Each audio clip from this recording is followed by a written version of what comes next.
Okay, so happy to see the faces I can see and so happy to see the names populating our little participants list. So thanks to all of you for being here. So welcome, good morning, good afternoon, good evening, depending on where you are. And thanks for joining us to learn more about the Creative Leaders Guild community and our signature program, the Creative Leaders Guild Institute. I'm Heather Nolin. I'm founder and creative director of Nolin Consulting and the Creative Leaders Guild. And before I give you an overview of the Institute, including the agenda, application process, and deadlines, and we hear from our amazing alumnae, I want to introduce my colleague and project manager, Giovanna Urist, who will go over a few housekeeping details before we get started. Hey, Giovanna. Hi. Hi, Heather. Hi, everyone. It's nice to see you all and glad to have you. I'm Giovanna Urist, Program Manager for the Creative Leaders Guild. I am behind the scenes today helping with Q&A and logistics, so please feel free to drop any questions or comments in the chat.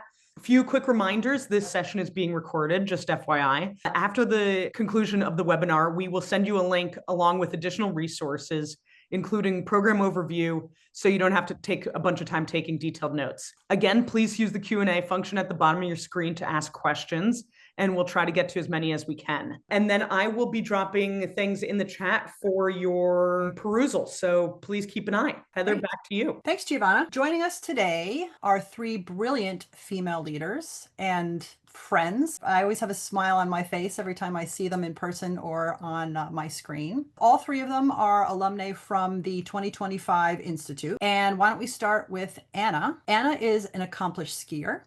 She is an abstract mathematics aficionado, a strategy superstar, and, by the way, Deputy Director and COO of the Clyfford Still Museum in Denver. So, hi, Anna. Thank you for being here. Thanks for having us, Heather.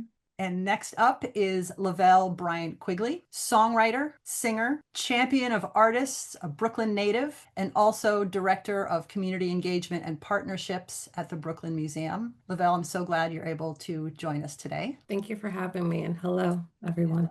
And Aandrea Stang, joining us from the West Coast. Aandrea is a photographer, part-time dog mom, doyen of the Los Angeles art scene, and director of the University Art Gallery at CSU Dominguez Hills in Carson, California. So welcome, Aandrea, and welcome everybody, and thank you all for being here. It's always so great to connect with all of the Guild members. It's such a joy to see everybody on the screens again. I feel like I just saw you all. So Giovanna's going to drop all of our LinkedIn profiles into the chat so that you can connect with each of us directly if you want to. So really the next hour is about connection. It's about connecting with me, connecting with the terrific women who are on this call, hearing how they connect with each other, but hearing how they connect with Creative Leaders Guild Institute and sort of what brought them to this place. And then also connecting you with what the program is, how it works, who it's designed for, and what it's designed to do for the female leaders who take part. But before we get into the details, I wanted to start with the idea that sits really at the heart of this program. Many leadership programs focus on weaknesses, on what you're missing and the skills that you lack,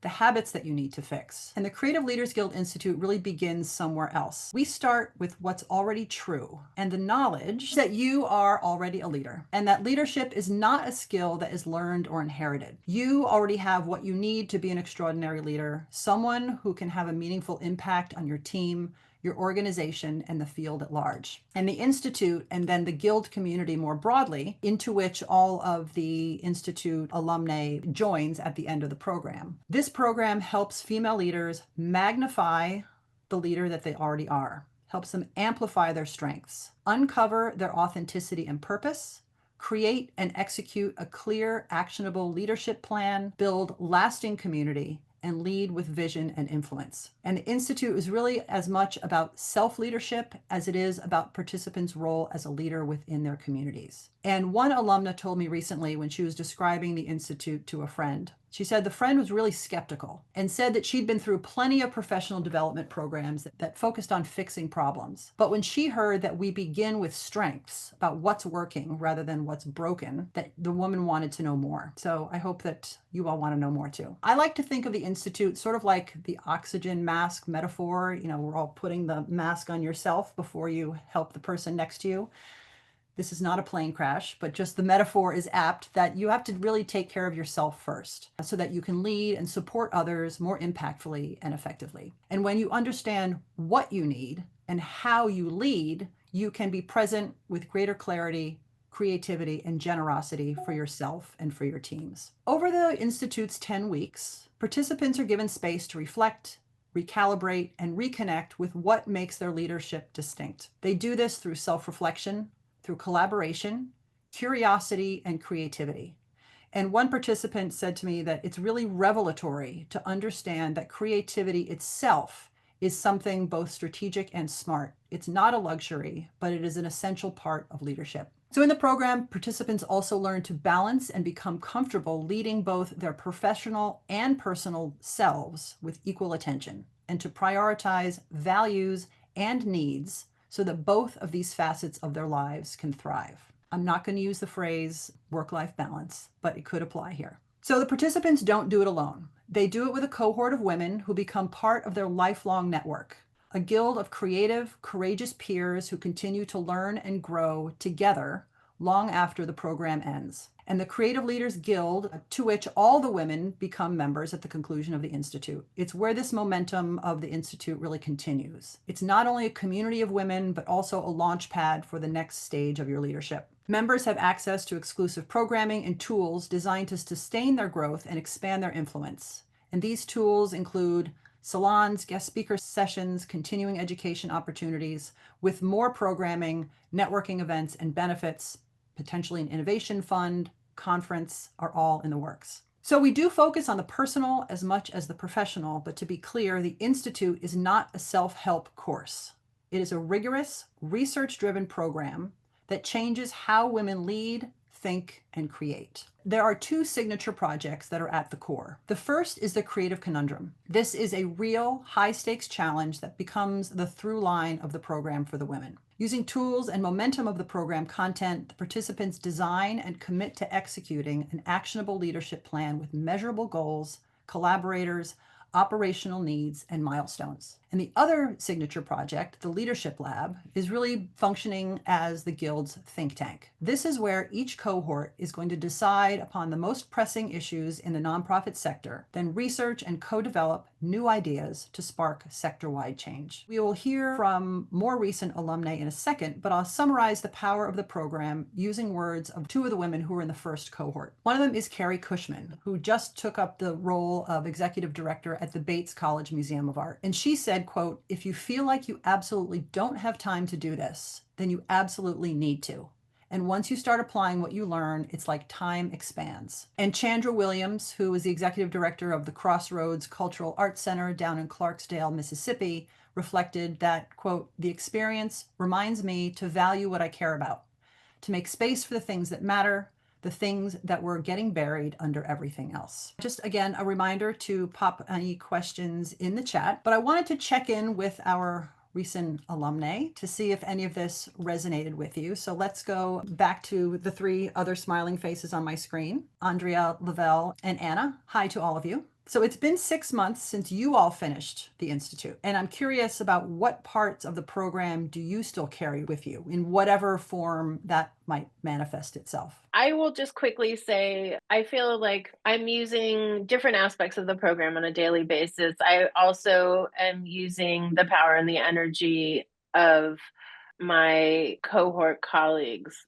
on the daily. I haven't seen Laval in 6 weeks, 8 weeks, but I've got her in the back of my head all day, every day. Anna, I've seen a little bit more recently, but still, these two women bring very different things to leadership than I do. And like all respect, I have a what would Laval do? What would Anna do? What would any number of the women in the program do when I'm sort of working something out that I'm finding frustrating? I can jump in. I agree. I think like I take the time and think of Anna and be like, how can I invoke my poise and my power? Aandrea, I'm like, what is it that I can do to be a straight shooter as well too, and really care and be mission aligned and have great integrity? I think all of these women have sprinkled their brilliance on me. But when it also comes to what we've learned, problem solving has been really impactful. We are living in a really reactionary world right now, especially when it comes to the arts. So solving creative conundrums, having any type of power within that has been really clear for me. I know we throw a lot of things at the wall to try to make sure that we're fixing the holes that are happening around us in our institutions, but we tend to forget what that big aerial view is and what our strategy and our priorities are. And going back to that always is going to get us a lot faster than what it's meant to be. And, I would just, I mean, the cohort is so, I echo that theme. That's such a big lasting part 6 months out. On a very practical note, I'm working with a couple of our classmates on a conference presentation that we're pitching and hoping to deliver in a few months. And for me personally, that's a project that I had really wanted to push myself before I started this program to find more opportunities, but it can be hard on your own to follow through with those sorts of ambitions. So having a community of people to go through it together and to be working together on has meant that is now actually being realized for me. So a lot of just kind of exciting things like that already in just a few months. Thank you, guys. Look forward to hearing a little bit more from you in a moment. But before we do, let me share my screen again. A bit more of the who, what, when, where, why, how of the program. I'm going to move pretty quickly here. And as Giovanna said earlier, the recording of this will be available and we'll have a PDF that will be downloadable. So really, each cohort is comprised of no more than a dozen dynamic female leaders. It doesn't have to be 12, but 12 is the max number. The women come from diverse arts and cultural organizations, backgrounds, and geographic locations, and united in the dedication to mission-centric organizations and innovating, inspiring, and impacting their community. So who is the Institute for? We invite women to apply who are in leadership positions in nonprofit arts and culture institutions in the U.S. and abroad. Women who are entering their first year of leadership or have been in their current position for 7 years or fewer. And I think, Laval, I was actually thinking of you when I was putting this together because you've been at the Brooklyn Museum for how many years? More than a decade. I stopped Okay. counting. So you're a perfect example, but you Yeah. are new in your current position, right? Yeah. So is it 2 years? Yes, correct. Right. So you're a perfect example of this sort of been at an institution a long time, but in a new role within your organization. So women who have the ability to influence policy and affect change, also manage people and resources. And this means having direct reports and budget oversight. Women who want to understand themselves better, want to have greater impact in their communities, and also seek to engage their creativity as a means to achieve their goal, are curious, open to change and collaboration, and like having fun. There's definitely a fun element part of the program as well. And then just a little note at the bottom of the slide, in 2026, I'm particularly interested in getting women outside of fine arts museums, but of course they're invited to apply as well, but conservation, performing arts, history house museums, art service organizations, foundations, libraries, and archives in particular. So what do participants gain? Self-knowledge, okay? Knowledge about your values, your wants, what matters, what are your strengths? Get clarity and new perspectives. You get out of your own silo. Okay. If you are in a performing arts organization, you get to talk with people who are in museums. If you run an arts foundation, you get to talk with people in performing arts. So it's really getting outside of your own silo, not only in your work responsibilities, but also your organization themselves. New mindsets and habits, confidence, long-lasting and deep connections, which jumps to the membership in the Creative Leaders Guild at the end as well. You gain momentum, okay, for change, projects, life, next steps. I mean, really having the 10 weeks to kind of constantly having the pedal to the metal, you really start to move things along. Renewed creative practice, and then also, as Laval mentioned, having the creative conundrum in the leadership lab from which Anna and her colleagues kind of jump-started this idea for their presentation at a conference as well. So what makes the program unique? Focusing on strengths, as I mentioned before, is certainly among the top. Creativity. Creativity is the heart of the program. It's not management tactics or business practices or policies or frameworks. The Institute is meant to activate your right brain as much as your left brain. Okay, and many in arts and culture nonprofits actually started out as makers or creators. And this program gives everyone, not just these people, an opportunity to recruit their creative side in service to their leadership. And I would say every single woman who's taken part in this program, everyone has said that they are creative in one way or the other. So I think that the same could probably be true for everybody who's on this call right now. It's a female-only cohort, and I will leave the women on this call to comment on the power of that. Confidentiality is certainly an important aspect. All participants, staff, and presenters sign a confidentiality agreement. So what happens in the Institute stays in the Institute, and this is a fundamental part of the program. It helps build trust, it helps build empathy and confidence, not only among the cohort, but the guild at large. Peer learning is another important part. It's not just sort of a sage on the stage presentation. You'll learn and grow alongside your cohort mates as well as the guild members themselves. Also, there are 2 in-person gatherings. I think I did the math, 7 + 4, for a total of 11 days. We have 4 days in New York at the very beginning of the program.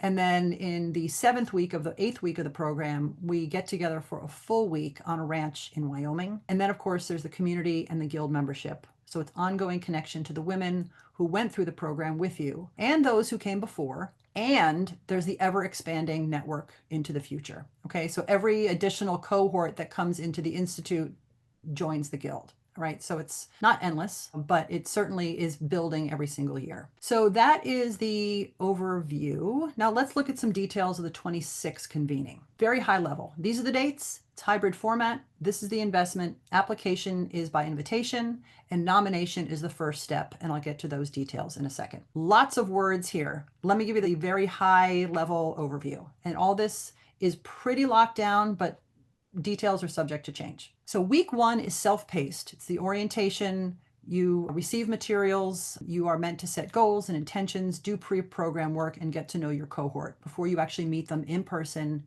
in week 2 in New York. You're in New York for 4 full days to meet your cohort, get to know each other, and also to start in the fundamentals that you will build upon as the program progresses. Starts on a Monday at lunch, concludes on a Friday at lunch, and it overlaps with a guild meeting. So you, from the very beginning, get to meet some of the other women who are part of the overall guild membership. Weeks 3, 4, 5 are very similar. They all have programming Tuesday, Wednesday, 1 to 4 Eastern, plus a peer learning group meeting, plus ongoing project work. And the women on this call can describe the time commitment there. In week 4, everybody has a one-on-one coaching session scheduled with me. Weeks 6, 7, 8, 9, 10. Week 6 is a week where there's only peer learning groups and no virtual sessions on Tuesday and Wednesday. So it's a little light in terms of the scheduling side, but there's still ongoing work that needs to be done. Week 7, again, we're back to Tuesday, Wednesday programming, a peer learning group meeting, plus a group coaching session. Week 8 is when we're in Wyoming, fully immersed. And week 9, again, another week of self-paced, ongoing programming work and peer learning. And then week 10, our final week, we have one more session on Tuesday, plus an all-day virtual call where we hear all the final presentations from the Creative Conundrum, and we share and celebrate each other's work. And I can say, having done this now, this will be the 4th year coming up. Nobody wants to get off that call. It's the longest Zoom call anyone has ever been on, but everybody is loath to get off the call at the end. It's quite emotional and powerful. So new for 2026, we have 4 days in New York. The women in cohort from 25 were there for 3 days, and we listened to your feedback saying that you wanted more time. We also end on a Friday, which gives people the opportunity to stay in New York through the weekend if they want to. Also, there's more crossover programming for the cohort members as well as the guild members. And so everybody gets to know each other really right out of the gate. And then October will also be details still in formation, but tentatively called the Creative Leaders Guild Summit, probably during the 1st week of October, when guild members will convene to share their leadership lab project. Last year it was shared in Wyoming, and we sensed that everybody would have liked more time and space for that. And I see smiles from the women on the call here. So that is a full, out to the end of October, people will have time for that. So let me stop sharing. Let's go back to our panelists for a couple of spotlight questions. So Anna, why don't we start with you? And let me ask 2 questions kind of rolled into one, and you can kind of take the ones that resonate with you. Did you hesitate about applying to the program? What helped you decide to move forward? And then anticipating the question about the timing, how did you make time for the Institute? And what would you say to anyone who's worried about being too busy to participate fully? Good questions. I did have some reservations about applying, mostly around the time commitment. I do have, demands, as we all do in our job every day. So I had this sort of push-pull tension between I really think I'm ready for this type of program at this moment. Like, I think this would be a good year for me, but a little bit of nerves about what it would mean to be able to really be present and give the time. I think what got me over that hump in many ways was the woman who nominated me into the program, who was from one of the previous cohorts, is someone I've known for many, many years and respect deeply. And I sort of thought, if this is something she has spent time on and now thinks well of and is encouraging me to go, there's probably something here for me to discover. So I think that was key. And I'm so glad that I did. Couldn't be happier that I invested the time.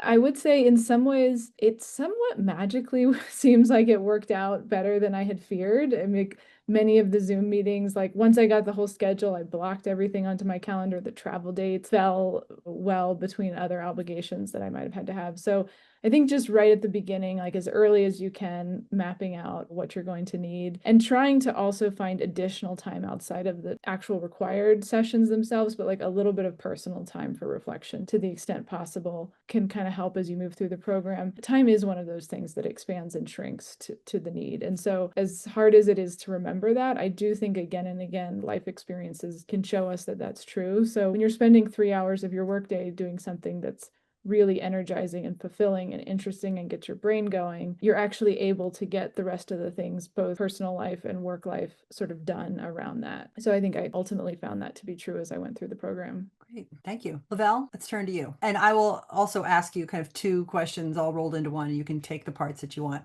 Okay. What was the most surprising or satisfying part of the overall program experience for you? And also now being part of the Guild community? And maybe you can also give us a sort of a hint of what did the in-person parts of the program, either the kickoff in New York or the Wyoming residency, unlock for you that really surprised you? Okay.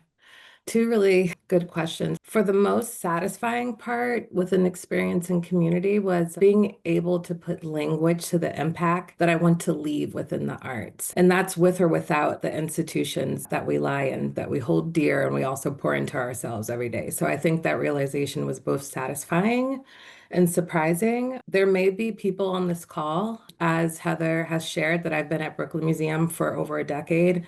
And in many ways, I've grown up here. It's both been my professional space and both as a person as well, too. So I've had the agency to take on many roles and become a part of the museum's identity. But I think also within that, you have to see who yourself is as an arts professional more clearly. This cohort has helped me really have grounding on what I stand for, how I lead, what kind of impact that I want to make beyond titles or roles within the arts. So I think that that was very powerful. I think also with thinking about Wyoming and New York, I knew that I wanted to take this journey. I was very committed to the time, the work that needed to be put forth within it. And showing up wasn't the intimidating part for me, but I think it was really thinking about who I was going to be on this journey with, what their roles were, their institutional priorities, what they look like, and if we can find alignment there, especially in a women-led cohort that valued transparency, I knew coming forth 100% was needed. So meeting everyone in person, I think, was really grounding. It actually took that weight off of me, and it was something that we don't always get within these programs initially, that sit down face-to-face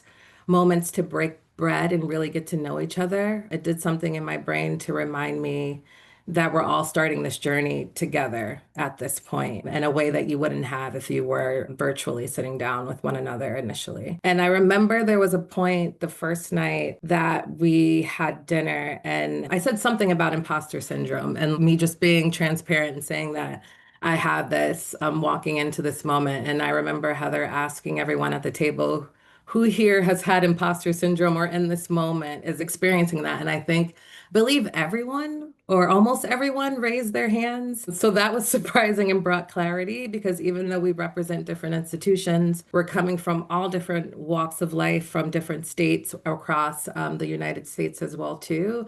We all shared this deep affinity for the arts and many for purpose-driven work. So getting to share that space and share those resources, process strategy with women who lead, create, and question in similar ways, but yet our bosses was really special. for me as well. I remember you saying that you were even intimidated to come across the bridge, as you said, Yeah. to come to Manhattan. Manhattan's for us Yeah. Brooklynites. And to meet all these women. Yeah. No, you are amazing, Laval. Thank you.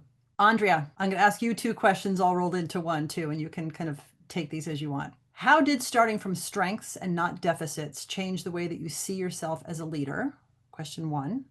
And how did the experience of being in an all-women's cohort affect your leadership and confidence then and now? Well, I'll start by following up with something Laval was saying. When we all sat down to break bread together, I mean, the whole program is structured in this way that from moment one, you are in dialogue. The program's not being done to you, on you, but it's with you. And that is so valuable. And it also hits you like a fire hose because you're in it, doing it from the first moment. There's no like, oh, I can just sit here sort of in the back row. It's pass the bread, answer the question. And starting from the strengths has been great for me. Understanding my strengths, some of them I understood before coming to this program, but now I know I can live them a lot better than I understood how to live them and lead with them before April of this year. One of the strengths in all of the discussions that we did is about being a connector. That's something that I've known about myself, but now I'm able to think about how to use those skills best, both on the daily at work, but also in my personal life, in my greater expanded network. I really am trying to take advantage of that. And then being in an all women's network, I don't know that I would have even considered this program had it not been all women. I really feel this is the place that I want. These are the leaders that I want to be with. I want to understand how women lead. I know there could be an argument, you need to understand everybody's leadership style in order to get ahead, but that's not the way that I look at things. I wanted to be working with people that I wanted to have an ongoing relationship with. Not that I don't want to have an ongoing relationship with men, that's not true. But coming from similar experiences, although we, as Laval said, we're coming from all over the country. Everybody's in a different role, but we all understand what it means to be a female leader. Working through those ideas and difficulties and the really positive things, that's one of the lasting things that I take away. I didn't realize that you wouldn't have applied if it hadn't been all women. So I'm glad it was.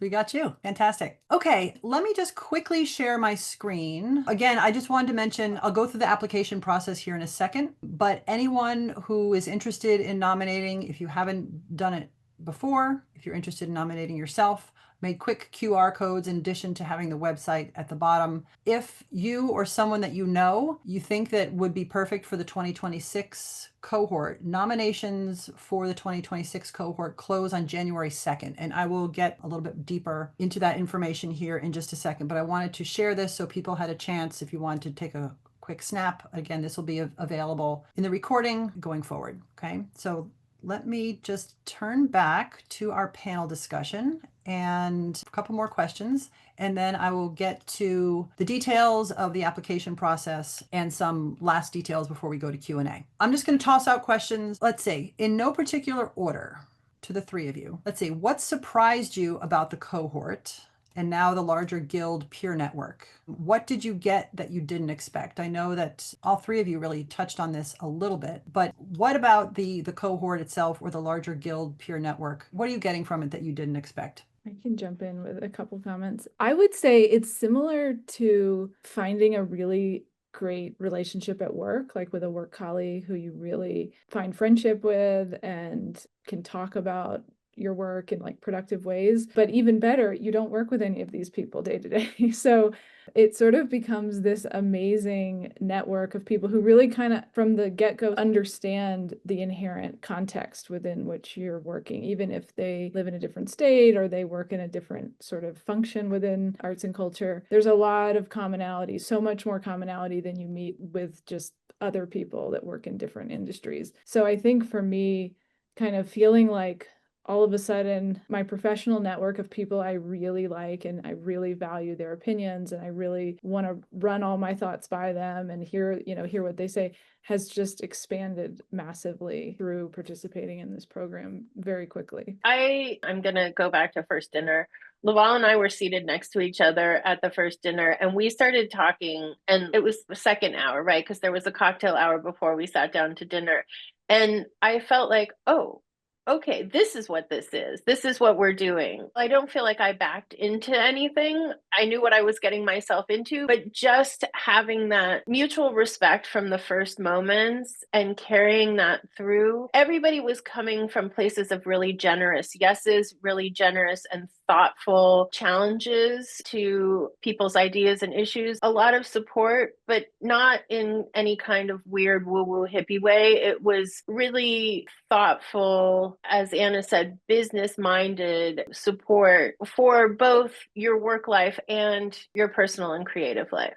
Laval, did you want to add something? Yeah, I think everyone showed up without pretense, which was really important. I think we could talk about doubt, burnout, boundaries as easily as we could talk about like board cultivation and community impact. And also being a mom or thinking about that journey of discovery of being a mom or being married or not, like everything in between, that it kind of honestly built real conversations. It really built a thought partnership that you really don't have like in these roles a lot of the time, because you do have to come prim and polished. You have to know everything and make sure that you are an expert when you're going up and speaking forth people within these roles. So it was nice to let our hair down for a little bit and be honest with one another and just build real conversations, have real relationships. Yeah. Let me ask one more kind of plenary question, and then I'll go to the quick overview, and then I want to open it up to any Q&A. This is to all of you. If you could tell a prospective applicant one thing, what would it be? I think it's to be open. They have a beautiful way, Heather and Giovanna, like they will take care of you. I'm a person that loves control, but not control of others or environments. Is just so I know how to schedule my time, make sure that I'm clear and I could be fully present. But this experience will meet you where you are, but it will also stretch you in meaningful ways. So I think it's not about having all the answers, which was really refreshing, but it's also about being willing to look at yourself, your leadership, and your purpose in new ways. And if you lean into that process and have empathy with others along with this in this journey, because we also had to hold each other accountable and also be supportive towards one another as well, you'll leave more grounded and clearer than when you started. I was going to give an extremely practical answer saying if you're coming from the West Coast, which I feel like it would be great to have more folks from the West Coast, giving yourself a little bit more time to get to the East Coast for travel so that you're not dazed and confused when you arrive, and also to think through timing because the schedule is East Coast time, and I often found myself a little bit out of stride with everybody else, but managed to figure out a way to like jam myself in there. Just being thoughtful about scheduling, and as Anna said before, I would urge people to give themselves reflection time on the daily. Let me go. There's one question that just popped up in the Q&A. I think that this would be a good time to answer it because it's not in the overview that I'm about to go to here. And the question is, what is the case that you, all three of you, feel free, made to your organization to make the financial investment for this program? And what was your return on investment? I think for me, I mean, I pitched like a couple of things, one being the like expanding my professional network. I also had a particular initiative that I was trying to grow like for my organization within my organization. And so I said, that's something I'm going to center as I go through this program, because there is this opportunity for like practical work on a real world problem. So this is like the real world problem that I'm going to take and work with. I think I was able to kind of tie it back to some of the institutional priorities and then how would I grow as a professional that would serve the institution. And I do know, Anna, in past cohorts, the same thing has been true, that people have sort of brought projects with them into the program and had an opportunity to kind of rethink them. Mm-hmm. Laval and Aandrea, did you want to take that on? Can I be transparent on here? Is that okay? It's up to you. I'm going to keep it 100% real because I think everybody has different ways. One, with thinking about supporting, having your institution support you financially coming into this role, or even thinking about your own personal goals of what it is that you need to do for yourself as an arts professional and what it is that can help you at the institutions that you're at to state that case. So when I started this was at the time that the museum was facing impact within layoffs. I'm sure that people have seen that within Brooklyn Museum. So it was a difficult time to one ask for support. And I actually ended up within a scholarship. I'm one of the people that also had to pay towards my efforts. But I would like to also say that they seen the impact at Brooklyn Museum of my time here, and they've given me all my money back that I put towards the cohort, which is badass. So I just wanted to share that. I know everybody's not going to be able to say yes on this call within institutions because we're all going and facing completely different things. But yeah, just wanted to share that. That's terrific. Thanks, Laval. Aandrea, I'm going to scoop you for a second because I want to make sure that we get this information within the 1 hour. And the questions that might come up may be answered in this next section here. So let me go to the nitty-gritty here, the logistics of the application process.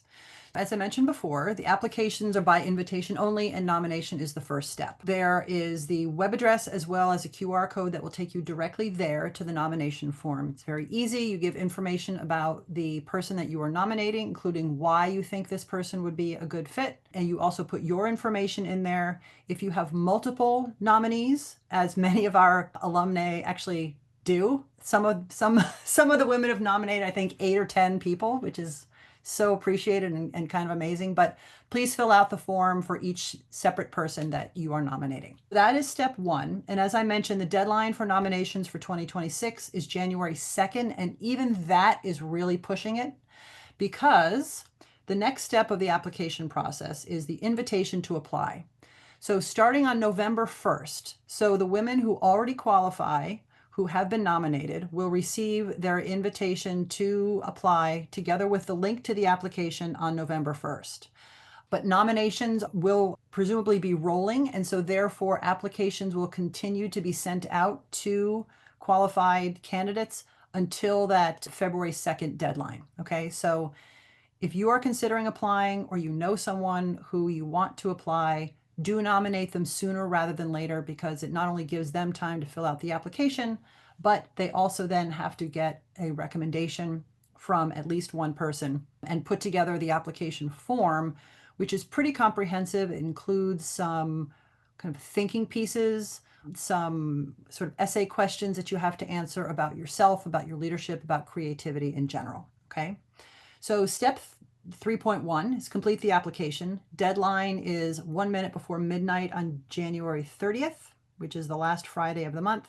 Some applicants may be asked to have a brief Zoom call just to get a closer sense of who they are, their goals, etc. And that's part of the decision-making process.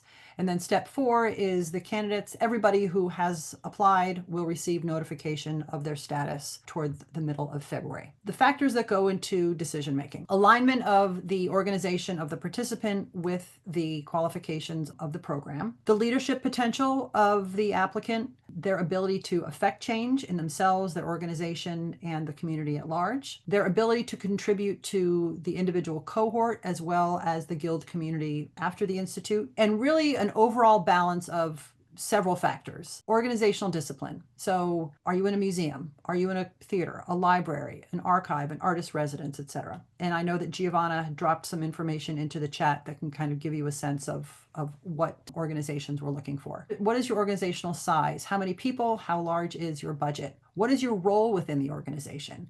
And I think this call is a great illustration that Laval is in programming and community engagement. Anna is in operations, and Aandrea is kind of all of it as the executive director of her very small organization. So also size does matter relative to your position as well. And also your location, not only across the US, but internationally. And the investment. So the investment is $10,000. This includes program materials, activities, accommodations, both in New York and Wyoming, all local transportation and meals, as well as a first-year membership within the Creative Leaders Guild from the end of the program to the following year. There are a limited number of partial scholarships awarded based upon financial need to get geographic organizational diversity as well as an individual's ability to affect the field. There is a minimum personal contribution, though, that is expected. And Laval, you mentioned this. Really, it's so to show that everybody has skin in the game. Okay. And there are more details within the application form. Participants are, though, responsible for their own travel to and from the in-person locations. And also, starting likely next year, ongoing membership in the Guild will require an annual fee. Okay. So let's see, nomination, more information. Let me do a quick time check here. We are coming to the end of our time together. So let's see, looking for any additional questions. Please drop the questions in the chat if you've not done so already. And let me sort of seed the questions by asking one to the three of you. This is a very practical question. How much time would you say is realistic to plan to commit to each week? What is manageable for someone leading a team or a department? Could the three of you sort of give us a sense? I mean, I can of course guess how much time it is, but if you can give everyone sort of a realistic view of what the time commitment was in addition to those virtual scheduled meetings that we've already outlined. In addition to the meetings, I would say probably another 2 to 3 hours. That's what I wish I had planned for. I would probably try to factor in 15 to 20 minute think time on a daily basis on top of that. Just quiet sort of contemplation, which I wish I do for my whole life, but specifically for this program. I would say the same. And I think what's good is that Heather and Giovanna actually allocated time. Every week is not going to be the same that you're going to be able to put 3 hours in, but the cadence of us meeting, and then also when we had to submit things that we were working on, there was time to also have that and have catch up and moments that you can have for yourself, which was appreciated. Well, let me ask a little lighthearted question here. Was there a moment that, I don't know, that is kind of surprised you, that made you laugh without revealing the secret sauce of anything, but something that kind of that you return to over and over again about this program that you really thought, this is something I want to kind of keep with me that's sort of fun and makes me realize that everything's not so serious? I'll say, I think why we're all smiling is that there's lots of secret surprises that we're not going to spoil for you guys that I think are probably jumping up into all of our minds. What can we say? I think just seeing different sides of people's personality, like there's the first impression, then there's the impressions that you get after longer more meaningful conversations, and then traveling together, you learn about people, and watching each person like work on their projects too throughout this arc. And some people's projects went, or conundrums that they were exploring went in really unexpected directions. And so like being part of that felt like a real privilege. Anyone else dare to dip their toe in this one? I agree. Like we can't tell the secrets, but those are all the things that come to mind when it makes me laugh. I think they've done a wonderful job of us being able to sit around the table and share laughter and see everyone drop their professional guard, I would say. It just reminded you that leadership doesn't always have to be so heavy or serious, while you're also realizing that it could be playful together while you're also learning. So I think that was really. Aandrea, do you want the last word? Sure. I'll be very quick. I missed my plane going to Wyoming, and the fact that I got text messages from almost everybody in the group saying, "Where are you? Where are you? Why aren't you on the plane with us?"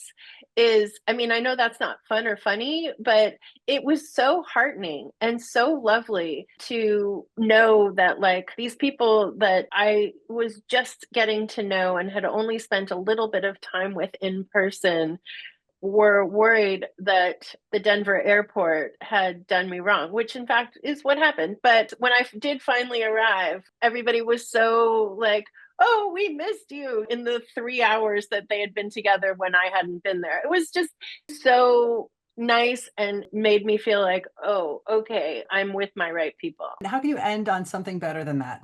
Okay. Thank you guys so much. I really appreciate it. Thank you, Anna. Thank you, Aandrea. Thank you, Laval, for sharing so generously today and for sharing your insights. There's so much more I could ask you guys. To everyone who is attending, if the conversation resonated with you, I encourage you to nominate yourself or one of your colleagues for the 2026 cohort. As I said, the sooner you can do that, the better. There may be, an advantage to, we will certainly be reviewing applications on a rolling basis, but decisions will not be made until mid-February. But get those recommendations in as soon as possible. And let me just put this back up one more time so you can have the information. And here is my thank you slide. If anybody has any additional questions, please contact the studio email address, studio@nolinconsulting.com. And unless anybody has another comment, I guess we will just say thank you for everyone for being here. Any last thoughts? Okay. All right, everyone. This is the wave goodbye. Thank you, everybody. Thanks for being here. Bye. Take care.